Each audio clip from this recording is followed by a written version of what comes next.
Numa noite do ano de 1999, eu estava com minhas duas amigas em casa. Estávamos sozinhas. A gente estava curtindo aquela noite que seria para nós como o nosso clube da Luluzinha. Comíamos pipocas, tomávamos refrigerantes, tudo normal. A TV estava ligada e a gente estava se divertindo muito. Até que uma de minhas amigas veio assustada da cozinha, com os olhos arregalados, e disse que viu um vulto de algo grande passar rápido pela janela. Essa é a história do lobisomem na casa. O relato foi feito por Maria de Souza. Claro, nome fictício, a pedido da relatante, para preservar a sua identidade original. Se você também tem um relato e quer encaminhar para o canal Na Trilha do Terror, vá na descrição do vídeo e veja as formas de se comunicar conosco e assim enviar o seu relato. Não se esqueça de se inscrever em nosso canal, ativar o sininho, deixar o seu feedback por meio do seu comentário. Claro, compartilhar esse conteúdo com um amigo. Ajude o nosso pequeno canal a crescer. Dê o seu like, o seu joinha. Dito isto, vamos para mais um podcast aqui na Trilha do Terror.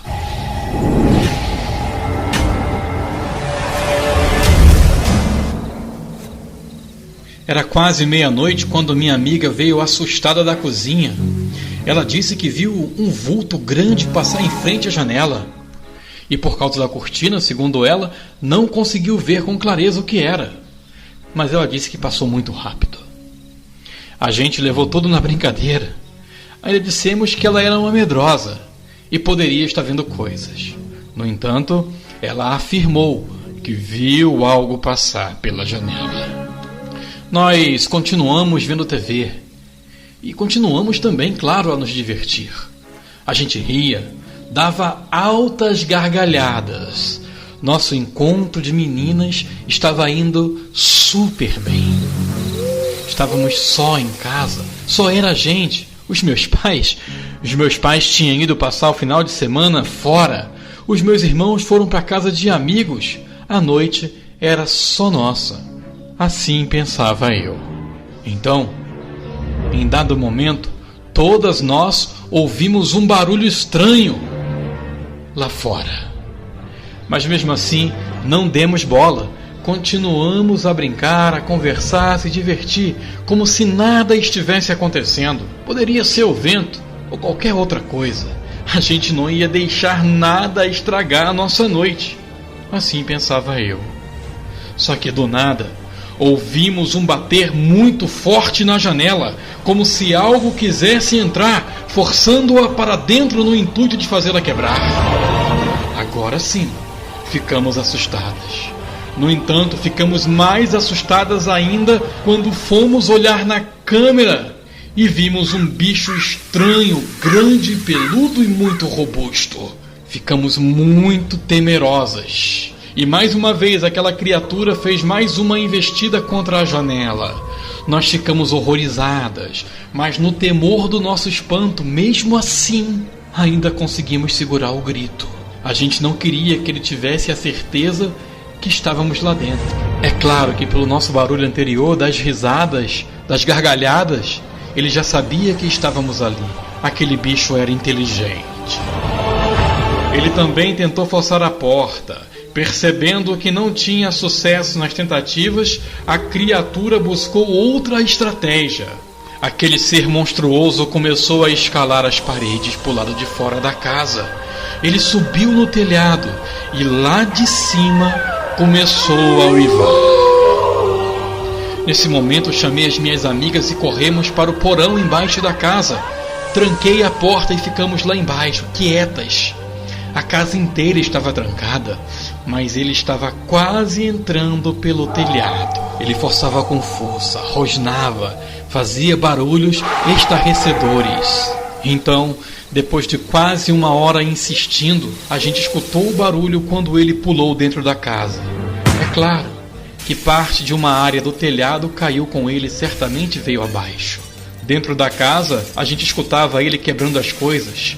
Parecia que estava à nossa procura. Em um dado momento percebemos que ele estava se direcionando para a porta do porão. A gente escutou suas pisadas cada vez mais perto. Ele se aproximava. Ele estava sentindo o nosso cheiro? Resolvemos andar no porão em silêncio. Procuramos uma portinha para sair de lá e achamos um outro porão embaixo deste porão. Não entendi por que a minha avó construiu outro porão abaixo desse. Só sei que esse porão foi a nossa salvação. A porta estava aberta. Entramos em silêncio. Trancamo-as por dentro. Por um instante, o barulho lá em cima cessou. Achamos que a fera tinha ido embora. Resolvemos procurar um canto para poder dormir. Só que, do nada, o barulho parecia mais perto. Será que ele tinha conseguido nos achar? Ficamos com medo, terrivelmente com medo, morrendo de medo, mas com muito medo mesmo. Assustadas. Parecia que ele estava no porão de cima. Para nossa sorte, ainda não. De fato, não estava. Sinceramente, eu não conhecia bem a casa da minha avó direito. Era uma casa muito grande e antiga. Eu e os meus pais, meus irmãos, minha família, morávamos não há muito tempo ali ainda. Eu não tinha percebido que do lado da porta do primeiro porão havia uma passagem direta para o segundo. E foi por essa passagem que ele entrou e teve acesso ao primeiro porão. Porém, havia uma portinha para entrar para o segundo, onde nós estávamos. E só minha avó tinha a chave. O bicho não tinha percebido essa pequena portinha. Lembrei que minha avó tinha dado a chave para minha mãe e eu sabia aonde minha mãe tinha guardado. Disse para as minhas amigas para ficarem em silêncio e fui arriscadamente pegar as chaves. Minhas amigas ficaram lá seguras e fiz o trajeto para pegar as chaves e trancar a porta. Eu fui com muito medo. Com medo de que aquilo pudesse me sentir e me pegar. Mas graças a Deus eu consegui voltar e trancar a porta. Ele ficou preso no segundo porão. Dava para sentir que ele estava à nossa procura, mas percebendo que não tinha nada ali, que não conseguia encontrar nada. Depois de algum tempo, ele se esgueirou e foi embora saindo pelo esgoto. Pode parecer mentira, mas não é. Isso aconteceu comigo. Esse é o relato da Maria de Souza. Você conhece algum relato também semelhante? De algo estranho que você tenha presenciado ou de que alguém presenciou? Quer enviar para nós? Na descrição do vídeo tem o contato para que você possa enviar também o seu relato. Não se esqueça de se inscrever em nosso canal, deixar o seu joinha, o seu like, o seu gostei, o seu comentário e, claro, ativar o sininho. Compartilhar esse conteúdo com um amigo e, repito, assim ajudar o nosso pequeno canal a crescer. E eu te espero em mais um episódio de podcast aqui na Trilha do Terror. Obrigado por ter ficado até o final.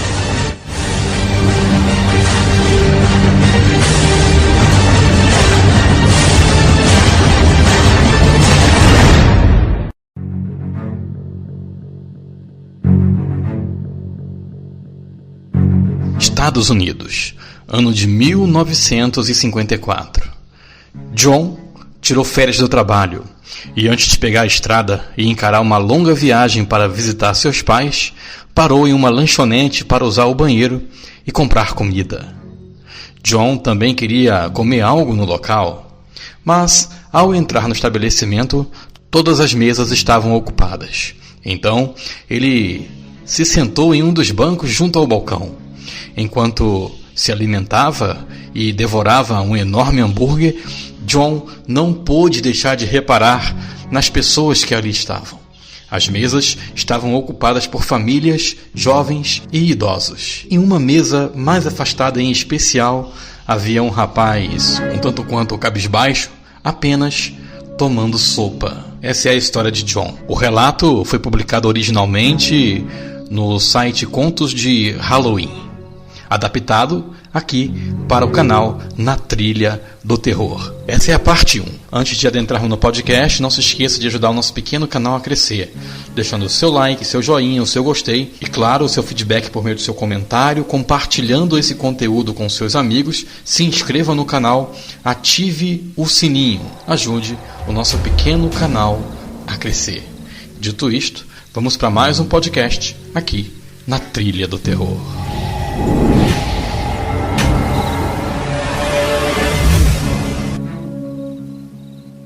Era por volta de 2 da tarde quando John terminou a refeição e pediu algo para a viagem.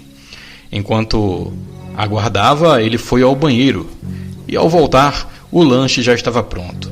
John agradeceu à atendente, pegou o pacote e saiu. Enquanto se preparava para entrar no seu carro, John ouviu alguém chamando a sua atenção. Era o rapaz que tomava sopa. Ele estava mostrando a carteira que John havia esquecido em cima do balcão. John foi muito grato ao rapaz e disse que não teria como recompensá-lo.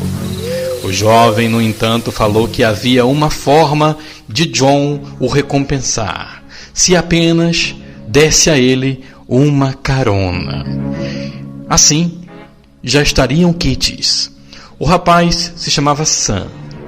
Carregava uma enorme mochila e disse que iria até uma vila situada perto de uma estrada de terra que corta algumas plantações de milharal. John disse que levaria Sam até essa estrada, depois seguiria sua viagem. John notou que o rapaz não era muito de falar, e assim foi durante todo o percurso. O rapaz permanecia em silêncio, por mais que John tentasse buscar assunto. Ao chegar na estrada de terra, ela estava completamente irregular, e ao passar uma enorme valeta, o pneu do carro furou. Os dois rapazes empurraram o automóvel para o acostamento. John pegou o estepe e a chave de roda, mas não achava o macaco. Procurou, mas não encontrou. De fato, John havia esquecido de pôr o macaco no porta-malas. Imediatamente ele telefonou para um mecânico e o rapaz que atendeu disse que demoraria um pouco para chegar até o local, dado a distância que já estava. Sam disse que não tinha problema e que poderia ir andando até a vila, mas John argumentou que logo chegaria ajuda e assim poderia levar o rapaz até o seu destino. Mas passaram algumas horas e nada do mecânico aparecer. John começou a reparar a inquietação de Sam e perguntou se havia algum problema. Sam disse que estava anoitecendo e ele não gostava muito do escuro. Mas uma hora se passou e nem sinal do mecânico. E Sam, percebendo que a noite se aproximava, pegou a mochila e disse que seguiria a pé. John perguntou por que ele não queria esperar mais um pouco. Sam apenas frisou em uma frase: "Vai ser melhor para você, John." John de fato não entendeu o que estava acontecendo ou o que Sam quis dizer. Apenas ficou observando enquanto o rapaz sumia por entre a imensidão da estrada de terra. Não demorou muito e a noite chegou, e nada do mecânico a aparecer. Sentado sobre o capô do carro, sozinho em uma estrada de terra, cercada por plantações de milho, nada podia fazer a não ser esperar. À medida que entardecia, ia ficando cada vez mais frio, e uma densa neblina começava a se formar.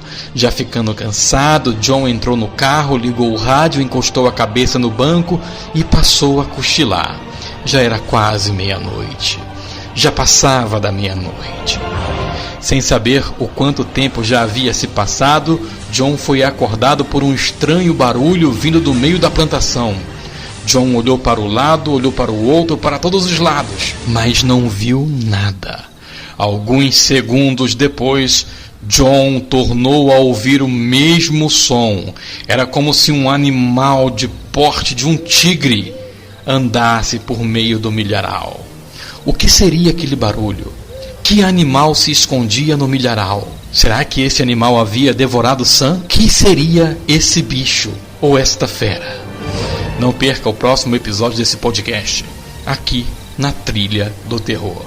Lembre-se, não se esqueça de se inscrever no nosso canal, deixar o seu like, o seu joinha, o seu gostei, o seu comentário e, claro, ativar o sininho. Compartilhar esse conteúdo com um amigo. Ajude o nosso pequeno canal a crescer. E eu te espero num próximo podcast, aqui na Trilha do Terror.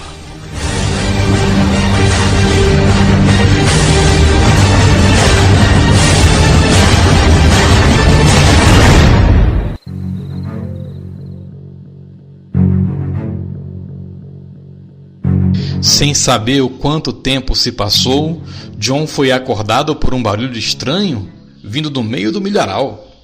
John olhou para um lado, Olhou para o outro, para todos os lados, mas não viu nada. Alguns segundos depois, John tornou a ouvir o mesmo barulho, o mesmo som. Era como se um animal do porte de um tigre andasse pelo milharal. Essa é a segunda parte da Morte Pede Carona. Lembrando que o conteúdo original foi publicado em Contos de Halloween, adaptado para o canal Na Trilha do Terror. Antes de irmos para essa segunda parte, não se esqueça de se inscrever em nosso canal, deixar o seu like, o seu joinha, o seu gostei, o seu feedback por meio do comentário, se inscrever no canal, ativar o sininho e compartilhar esse conteúdo com um amigo. Ajude o nosso pequeno canal a crescer.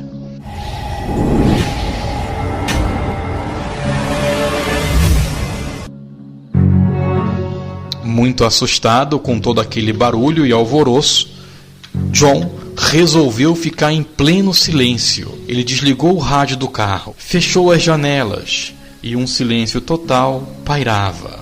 Ele ficou apenas ouvindo os sons dos galhos serem quebrados. E a respiração do animal, que parecia ser enorme, estava cada vez mais próxima. De repente, John viu um vulto atravessar a estrada bem em frente ao seu carro. Não dava para enxergar direito o que era, mas parecia como se um cachorro muito grande, que por um instante andou sobre duas patas. Alguns minutos depois, quando aquele animal parecia ter ido embora, John vê as luzes de um carro vindo pela estrada, e por um instante ele sentiu-se aliviado. O veículo parou alguns metros atrás do carro de John. Logo, desceu um homem com uma lanterna e começou a caminhar em direção ao carro de John. Mas algo chamou a atenção do homem. Ele clareou o milharal com a lanterna, mas mal ele fez isso, e um assombroso cão saiu da plantação e pulou em cima dele. Era um lobisomem. O animal começou a devorar o homem, e John, apavorado, se encolheu ainda mais no banco de trás de seu carro. Ele estava todo encolhido. Ele ficou ouvindo o som da fera destroçar o pobre coitado. Mas o que ele poderia fazer? Se saísse do carro, se tentasse ajudar, John seria apenas mais uma vítima. Depois de alguns minutos, o animal parecia ter saciado o seu apetite. John ouviu o barulho do bicho adentrando no milharal. Ele deu graças a Deus que ele não se aproximou do carro. Ele percebeu que o animal estava indo embora pelos seus uivos pavorosos. Uivo a uivo, cada vez mais o som ia ficando mais distante.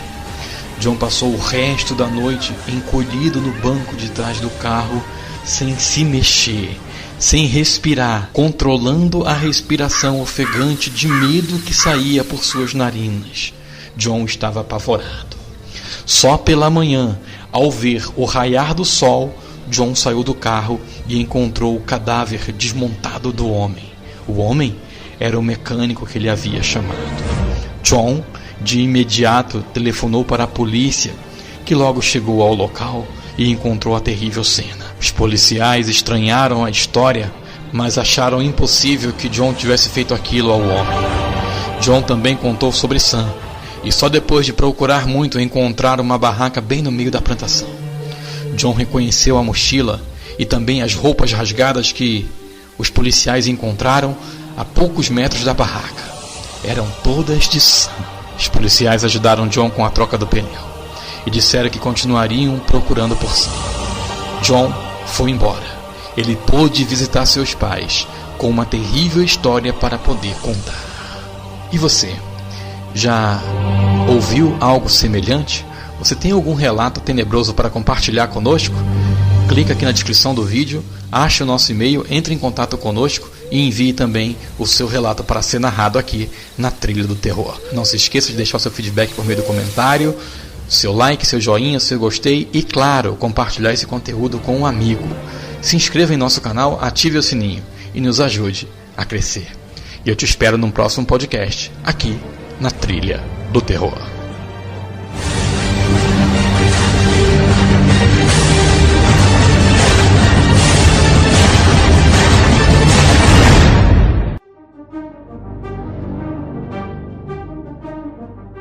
Olá, amigos do canal Na Trilha do Terror. Tudo bem com vocês? Espero que sim.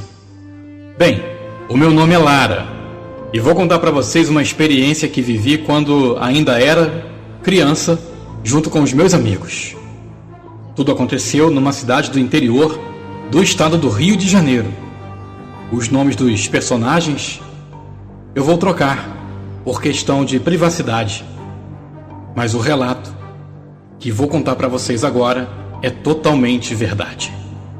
Essa é a história que eu vou contar agora da Lara.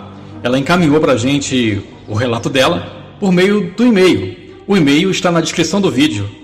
Então clica aí, se você tem um relato para enviar para a gente também, faça o mesmo. Não se esqueça de se inscrever no nosso canal, deixar o seu like, seu joinha, seu feedback por meio do comentário e, claro, ativar o sininho. Compartilhar esse conteúdo com um amigo ou com uma amiga. Ajude o nosso pequeno canal a crescer. Dito isto, vamos para mais um podcast aqui na Trilha do Terror.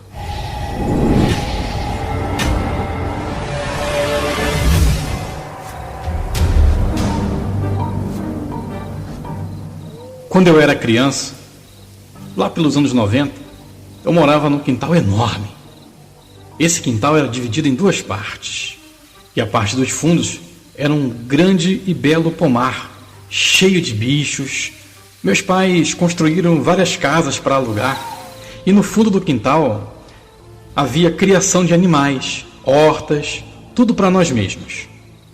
Meu pai vendia animais, e alguns eram abatidos e divididos entre os vizinhos todo fim de ano. Esse quintal fazia fronteira com um brejo, que hoje não existe mais, pois foi aterrado e se tornou uma rua. Certa noite, estávamos todos reunidos no meu quarto. Todos os adultos tinham ido para a igreja, na missa de São José. Todos nós éramos católicos. E no meu quarto havia 7 pessoas, incluindo 2 adolescentes de 16 anos e uma criança de 5 anos, a minha sobrinha.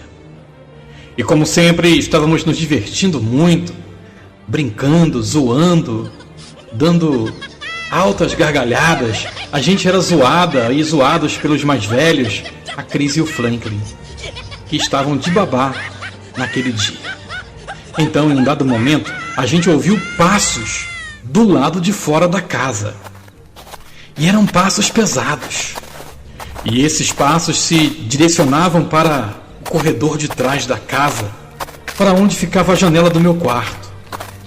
A gente ficou em silêncio por um momento, mas logo não demos muita trela para aquilo e voltamos a fazer aquela algazarra de sempre. Aí essa algazarra foi interrompida por murros na nossa janela.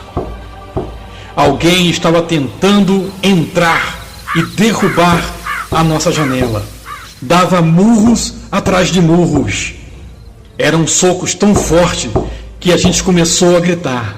A gente se abraçou. Abracei a minha sobrinha. A gente começou a chorar. E aí, o som parou mais uma vez. Os murros na janela cessaram. Nós nos entreolhamos e falamos baixinho. Quem tem coragem de olhar na fresta? O Franklin, que era o mais velho do grupo, levantou e começou a se dirigir em direção à janela. Cautelosamente, ele olhou e voltou para nós com um olhar estarrecedor. Nesse momento eu quase me urinei, porque pude enxergar nos olhos de Franklin o pavor e o medo. Nos agarramos uns aos outros. Então aquele ser pavoroso que estava lá fora começou a arranhar a parede. Depois de muito tempo, todo o evento parou. Resolvemos sair e ir para a rua, pois em nossa mente tínhamos certeza de que se tratava de uma pegadinha. A gente acreditava que ia sair de dentro da nossa casa e muitas pessoas lá fora iriam dar risada de nós. Só que isso não aconteceu. A gente saiu. A gente foi pro quintal. E tinha uma energia estranha, um silêncio estarrecedor. Algo sombrio pairava em nosso quintal. A minha sobrinha não parava de chorar. Ela falava: O bicho vai pegar, o bicho vai pegar. Franklin estava em estado de choque. Rapidamente voltamos para dentro da casa, trancamos as portas e fomos direto para a segurança do meu quarto. Lá, trocamos olhares e fizemos um pacto: não contar para ninguém o que presenciamos para os mais velhos. Certamente eles não iam acreditar em nós, mas o problema era minha sobrinha. Ela ia contar tudo o que presenciou. Aí a Cris teve uma ideia. A Cris disse: olha, eu vou fazê-la dormir. Então quando ela acordar, todos vão achar que ela estava sonhando. Enfim, foi o que aconteceu. A Cris fez a criança dormir, tadinha. E no dia seguinte era um domingo. A gente se reuniu no quintal e fomos procurar pistas de quem sabe se com essas pistas poderíamos provar para os adultos o que passamos na noite anterior. No corredor atrás da minha casa, logo abaixo da minha janela, havia arranhões profundos. E no fundo do quintal, perto do chiqueiro dos porcos, achamos um short, todo estourado. E dentro dele tinha muito pelo. Parecia pelo de urso ou de um cachorro bem grande. Era um pelo preto, ondulado, bastante grosso, ou um cabelo, tanto faz.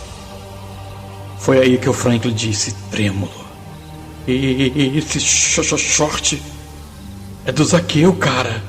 Que droga! Ele era aquele bicho feio. Nesse momento o Frank começou a se exaltar. Foi ali que entendemos tudo. O Zaqueu era um dos inquilinos dos meus pais. Ele tinha ido embora, pois houve um pequeno desentendimento entre ele e os meus pais. E claro, envolvendo a minha irmã mais velha. Eu e os meus amigos, nesse momento, colocamos as mãos no rosto, nos reunimos e prometemos nunca mais falar sobre esse assunto. Queimamos um bendito short e nunca mais ficamos sozinhos no quintal à noite. Hoje, meus amigos, eu estou com 38 anos. E até pouco tempo, esses arranhões estavam no mesmo lugar na casa dos meus pais. Só que ela passou por uma reforma. E por meio da reforma, essas marcas foram apagadas. Atualmente moro na cidade do Rio de Janeiro. Saí de casa dos meus pais aos 23 anos. E confesso que nunca mais depois desse ocorrido eu fui no corredor atrás da minha casa. E até hoje, quando vou lá, caro amigo Márcio, amigos da Trilha do Terror, eu tenho medo. Obrigado, amigos, por ler o meu relato. Um abraço para você e para todos os inscritos. Esse foi o relato da Lara. O inquilino era o lobisomem. Você já passou algo assim? Você tem um relato também para compartilhar conosco? Deixa a sua opinião sobre o relato da Lara. Não se esqueça de se inscrever em nosso canal, deixar o seu like, seu joinha, seu comentário. Claro, ative o sininho. Compartilhe esse conteúdo com um amigo ou com uma amiga. Ajude o nosso pequeno canal a crescer. E eu te espero em um próximo conteúdo, um próximo podcast, aqui na Trilha do Terror.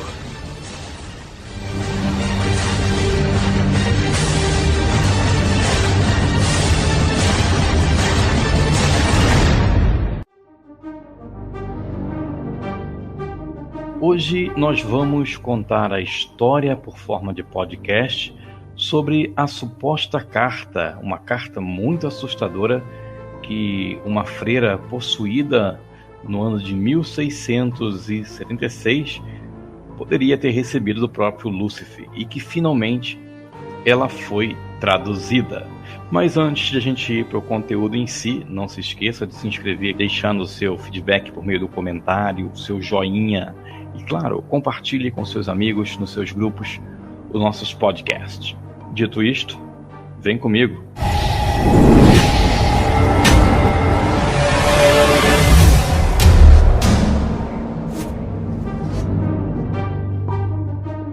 (11 de agosto de 1676).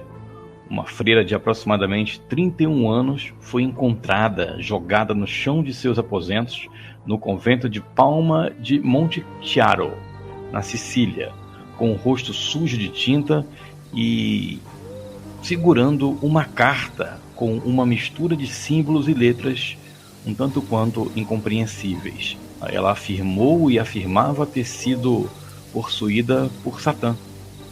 Ao se recuperar, a irmã explicou que a carta era de autoria do próprio inimigo de Deus e que, por meio de uma possessão, forçou-a a escrever, tentando afastá-la do caminho do Senhor e assim levá-la para o caminho das trevas. A freira descrita no relato é a irmã Maria Crocifissa della Conceição. Ela entrou para o convento quando tinha apenas 15 anos. A carta do diabo que ela segurava tinha 14 linhas escritas com garranchos misteriosos, fora de ordem. Uma mistura que dificultou ainda mais os trabalhos de quem tentava decifrá-la. A freira, após esse episódio, ela procurou consolo espiritual na ilha da Sicília, uma terra rica em tradição cristã, que na realidade é dita que o apóstolo Paulo pregou ali por quase 2000 anos antes. No entanto, sem dúvida, onde há Cristo, também pode haver o inimigo de Deus. Pois bem, a irmã Maria parecia estar lutando contra os dois. No convento de Beneditino da Sicília, ela aprendeu a ordem beneditina, de trabalho, de paz, de oração e consolo. A irmã, apesar de sua devoção, não parecia estar muito à vontade. Ela alegou que estava possuída pelo demônio, e isso acabaria por levá-la a escrever essa carta sinistra, que estava crivada dos símbolos e cheia de mau presságio. A irmã Maria parecia ser uma recipiente para o tormento do inferno. Existindo ou não o diabo, ela gritou e perdeu a consciência ao se aproximar do altar do convento. A freira parecia dividida entre o bem e o mal, como se acreditasse que Satanás estava tentando transformá-la no mal. Veja bem, tinha aquela misteriosa carta, isso mesmo. De acordo com relatos, o diabo assumiu o controle do corpo da freira em um dia do ano de 1676 e, de acordo com ela, a fez a escrever a mensagem diabólica. A nota foi escrita em um idioma desconhecido e nem mesmo tinha um alfabeto reconhecível. Por outro lado, os seus misteriosos grifos pareciam ser uma confusão de letras desatualizadas e símbolos ocultos. Após 342 anos depois, foi que as pessoas começaram a decifrar tal carta. No entanto, essa não foi a primeira vez que Satanás supostamente fez uma visita a um convento. O que se sabe, seja surpreendente ou não, um grupo de freiras, de 17 freiras para ser bem exato, foi preso dentro dos muros de um convento ursulino na cidade de London, na França, no ano de 1632. Elas começaram a agir de maneira irracional. Diversas freiras até afirmaram ter visões e figuras sinistras na região. As mulheres então começaram a se comportar de maneira bem estranhas e inexplicáveis. Elas praguejavam, gritavam e até latiram, atraindo uma multidão considerável de outras pessoas furiosas. O capelão do convento afirmou que o inimigo de Deus havia possuído as freiras. Diante de tal tempestade, os oficiais da igreja lançaram uma investigação e chegaram a uma conclusão chocante e totalmente inesperada. De acordo com as descobertas, as cenas chocantes no convento foram causadas pelo homem santo local, o padre Urbain Grandier, uma vez que Grandier era considerado um feiticeiro perigoso e fez um acordo diabólico com Lúcifer. Lançou o feitiço das trevas e convocou espíritos malignos que possuíram as freiras ursulinas. Um julgamento ocorreu durante o ano de 1634 e o clero foi considerado culpado. Sua punição também foi apropriadamente horrível. A sentença de Grandier diz: nós ordenamos Urbain Grandier, devidamente julgado e condenado pelos crimes de magia, maleficia e de causar possessão demoníaca de diversas freiras ursulinas. Ele deve ser levado à praça pública, preso a uma estaca e um andaime, e lá serão queimados vivos, e as suas cinzas espalhadas ao vento. No entanto, a execução de Gradier não teve efeito sobre os relatórios subsequentes das possessões demoníacas das freiras no local. A carta da irmã Maria Crucifisa della Concessione, no entanto, era tão enigmática que era ilegível. Por outro lado, outras freiras levaram as suas reivindicações a sério e colocaram o item em exibição pública. Vários decifradores tentaram quebrar a linguagem supostamente satânica. Com o passar dos séculos, nunca tiveram sucesso. No entanto, foi só no ano de 2017 que um verdadeiro progresso foi feito. Sim, durante aquele ano, um grupo de cientistas da computação de Lundu Science Center da Catania, na Itália, decifrou o código. A instituição de financiamento privado, que foi fundada no ano de 1969, normalmente colabora com organizações educacionais de pesquisas.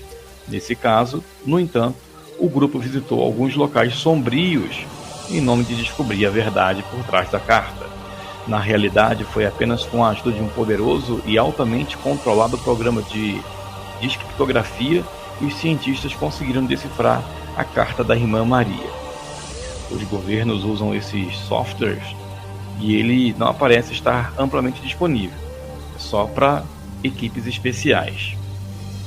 A equipe teve que retirá-lo da Dark Web, que é uma seção oculta da internet que deve ser evitada a todo custo. Então, o que realmente os motivou a fazer esse tipo de coisa? A irmã Maria pode ter criado o código combinado aos alfabetos existentes de acordo com os cientistas. Graças aos anos de contato com as escrituras religiosas, as freiras também eram uma linguística muito habilidosas, com conhecimento de línguas antigas modernas. Acontece que a teoria dos especialistas estava correta. O líder da equipe, Daniel Abate, disse que o jornal britânico The Times, no ano de 2017, ouviu-se falar do software que acreditava ser usado por serviços de inteligência para quebrar códigos. Foi aí então que prepararam o software com o grego antigo, árabe, alfabeto rúnico e latim, para decifrar algumas das letras e mostrar que verdadeiramente diabólico. O software passou a ser a chave para entender tão misteriosa carta. Ainda que grande parte da nota fosse confusa e incoerente, a equipe foi capaz de quebrar uma parte. Para ser bem exato, 15 linhas. Mesmo assim, as partes que faziam sentido continham declarações heréticas que poderiam deixar a irmã Maria em maus lençóis. Porém, qual razão? Por qual razão? Por que ela poderia ter sido uma rebelde secreta se não tivesse sido possuída? Ou você pode pensar que era apenas mentira, ou quem sabe um pedaço da mente da freira que separou todo o resto. Afinal de contas, qual é a verdade descrita por trás dessa carta? A carta da irmã Maria, no entanto, não é o único exemplo de legado de escrita demoníaca deixada no mundo. Segundo o livro de John Weston, O Diabo da Grã-Bretanha e na América, publicado em 1896, afirmava conter uma cópia do único espécime conhecido da caligrafia do diabo. Essa amostra foi originada em torno do século XVI, em latim, chamada Introdução às Línguas do Caldeus, Sírio, Armênio e 10 outras línguas. Você acha que realmente a carta que a irmã Maria recebeu era de fato do inimigo de Deus? Não se esqueça de se inscrever no canal, deixar o seu feedback, comentar, claro, o seu joinha, que é muito importante.